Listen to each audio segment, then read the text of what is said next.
In this short presentation, I would like to present to you my new book, Just Reasonable Multiculturalism.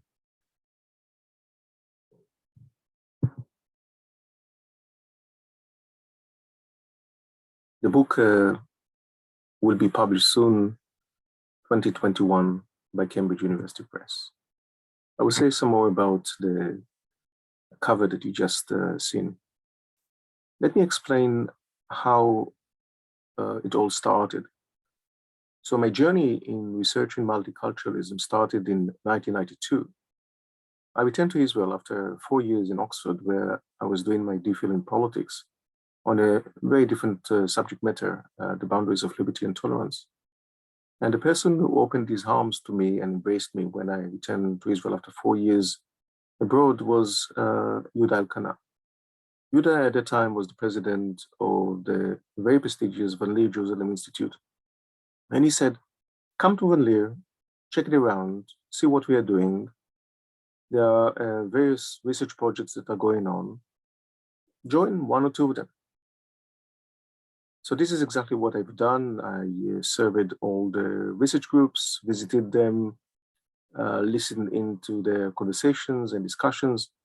And at the end, I decided to join the European project that studied cultural influences between Europe, Israel, and Palestine. And it was quite an unusual project because usually Jews and Palestinians, Israeli Palestinians, Israeli Jews, do not meet with each other. And in this group that was sponsored by the Volkswagen Foundation, it was a mix of Palestinians and Jews, and also two Germans who happened to be in the country at that time. So I've been studying multiculturalism for many, many years, as I said, from 1993. What particularly prompted the writing of this book are claims, recent claims that have been made. Some have longer histories, some are rather new. So the older claims are that multiculturalism is bad for women, because usually when you uphold group rights, those who have to pay the price are women. The other argument, again, that has long roots is that multiculturalism is bad for democracy. And the newer argument that came about is that multiculturalism promotes terrorism, no less. So I decided to look and investigate these three questions, whether it's true that multiculturalism is so bad. And of course, a relevant question is to what extent group rights are related to individual rights. Because if you want to promote democracy, of course, enable democracy, the individual is in the center of everything. What happens when there's a clash between individual rights and group rights? How do they relate to each other? And what should we do if group rights come into conflict with individual rights? And the $69 million questions: when should liberal democracy interfere in illiberal practices of its cultures within liberal democracies? Because liberal democracy is reluctant to interfere. When should they interfere? The thesis that I put forward in the book is that multiculturalism and liberal democracy can be reconcilable. It is possible to secure the so-called Aristotelian golden mean between multiculturalism and liberalism. This is provided that the mechanisms for reconciliation are just and reasonable. So let me run through the table of contents of the book and say a few words about each section, if you like. I'm starting with a flow chart that shows the logic, the reasoning behind the entire project. And after the introduction in part one, I'm starting to outline the theory. The theory of just reasonable multiculturalism has 4 components. First, I explain what is justice, and I explain what is liberal democracy. Then I'm speaking about what is reasonable and explain what is multiculturalism. And then I look into 2 concepts that are very pertinent and important for this discussion. One is compromise, because in liberal democracy, we would like to create bridges when it is possible. And I propose all kinds of mechanisms of compromise. And being an advocate of Habermas' deliberative democracy, I think this is the right way to go. And then I look also at the concept of coercion, because if liberal democracy would like to interfere in illiberal practices of cultures within liberal democracy, then coercion is involved. Coercion, of course, is not a good word. It's not a good term. We all do not like to be coerced, but sometimes it is necessary. We do pay taxes.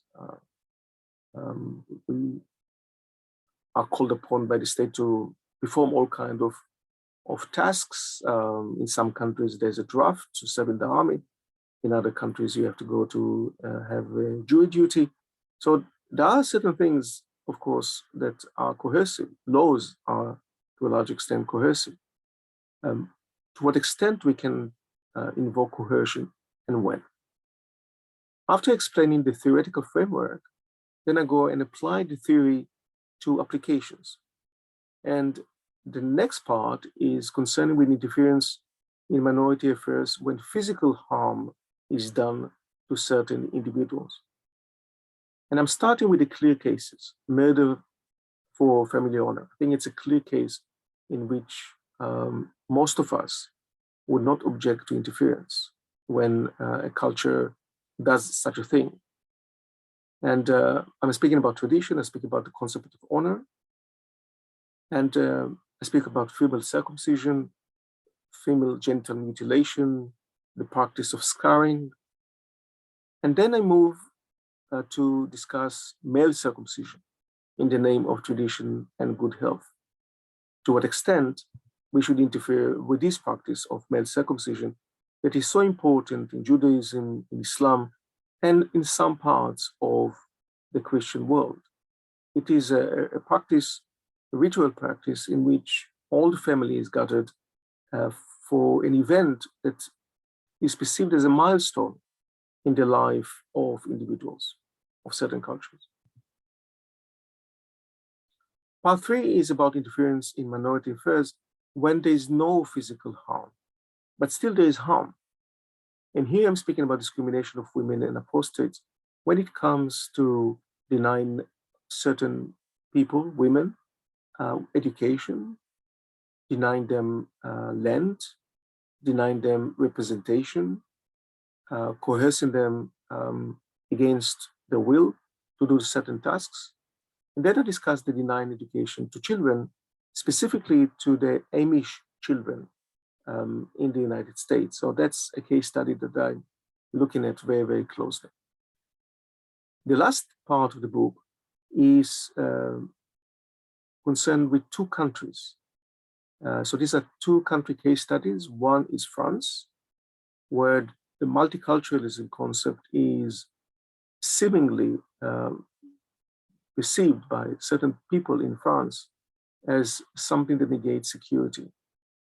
And I speak about, a chapter that is behind the French veil of ignorance, because there's a lot of ignorance there in some of the claims that people are making.